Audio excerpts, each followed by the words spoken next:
North Africa, 1941. The war is not going well for the Allies. Rommel's Afrika Korps is tearing through the desert. Supply lines stretch hundreds of miles. German and Italian aircraft sit on airfields across Libya, dozens of them, fueled, armed and ready, protected by perimeter fences and a handful of guards. No one is attacking those airfields, because no one is crazy enough to cross 300 miles of open desert at night to do it. No one except David Stirling. Stirling is 25 years old. He's recovering from a broken back after a parachute accident. Lying in a Cairo hospital with nothing but time, he writes one of the most dangerous documents in military history, a proposal to send tiny four-man teams deep into enemy territory to destroy aircraft on the ground before they ever leave the runway.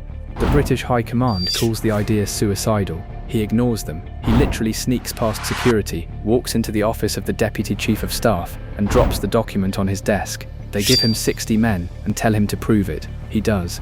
Here's what the SAS actually did in the North African desert and why it matters. A typical operation: 4 men, loaded with Lewis bombs, a compact incendiary device designed specifically to destroy aircraft, move on foot or by jeep through hundreds of miles of open desert. No roads, no support, no radio contact. They reach the airfield before dawn, move through the perimeter, place bombs on as many aircraft as they can reach, set the timers, and walk back into the desert before the first explosion goes off. By the time the Germans know what happened, the SAS is already gone. In the first 18 months of operations, the SAS destroyed over 400 enemy aircraft on the ground. The Royal Air Force, in the same period, shot down around 250 in the air, a hospital bed, 60 men, and a concept that made entire air forces obsolete overnight. Rommel personally ordered his commanders to hunt down and eliminate the SAS, not as a nuisance, as an existential threat. That's when you know you've changed the game. But destroying aircraft is just the beginning of this story. Because what Stirling built in the desert didn't just win battles, it created a template that the entire world would spend the next 80 years copying. After the war, the SAS was disbanded. The British Army didn't think it needed a unit like that anymore. They were wrong, and they brought it back. But here's what matters. In the 15 years between the North African desert and the Cold War, the SAS had already done something no military unit had ever done before. It had codified a philosophy, not just tactics, a philosophy. Small teams over large armies, judgment over obedience, selection over training, and the idea, radical in 1941, obvious today, that 4 right men in the right place can do what 1,000 wrong men cannot. That philosophy had a gravity to it, and one by one, the most dangerous militaries on Earth were pulled toward it. The British blueprint shaped global elite forces. In the 60s, Charles Beckwith trained directly with the SAS and later built Delta Force as its American twin. Israel used the same model for Sayeret Matkal's legendary Entebbe rescue.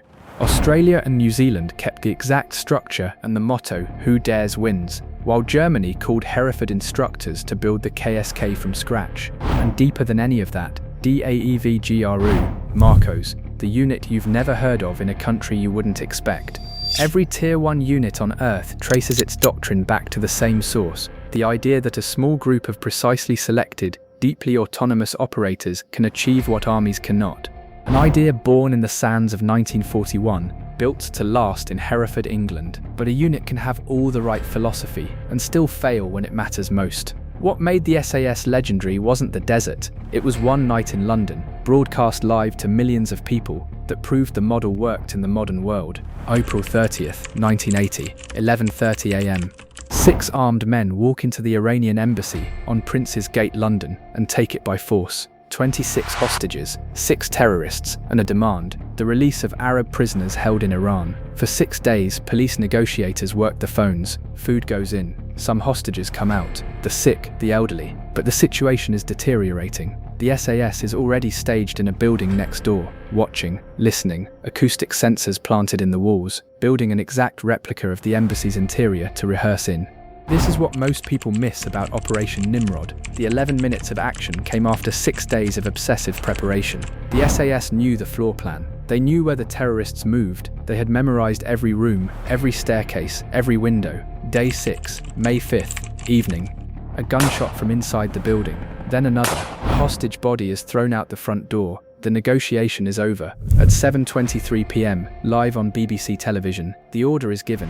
16 SAS operators move simultaneously. Blue team hits the upper floors. Red team takes the ground floor and the basement. Stun grenades, developed specifically for this kind of operation, detonate at every entry point at the exact same second. The sound and light from a stun grenade freeze the human brain for 3 to 5 seconds. 3 to 5 seconds is all the SAS needs. Operators clear room by room. The engagement is controlled, precise and overwhelming. 5 of 6 terrorists are dead within minutes. The 6th is found hiding among the hostages and captured. 19 of the 20 hostages survive. The one who didn't was killed before the assault began.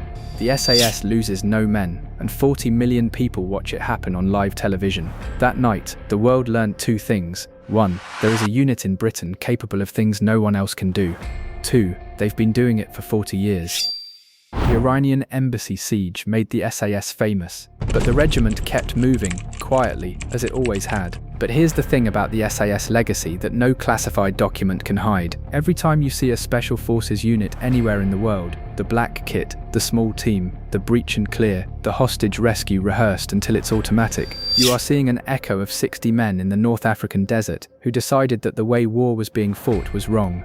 David Stirling was captured by the Germans in 1943. The unit kept going. The unit was disbanded after the war.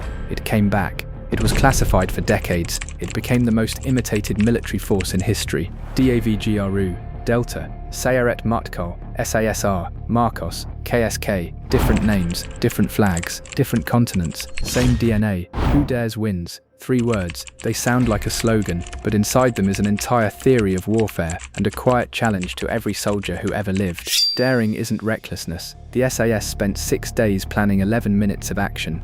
Daring is the decision to move when everyone else is still asking permission. Stirling dared, in a hospital bed, in a general's office he wasn't supposed to be in 300 miles of open desert with 4 men and a bag of bombs. The world didn't just copy the tactics.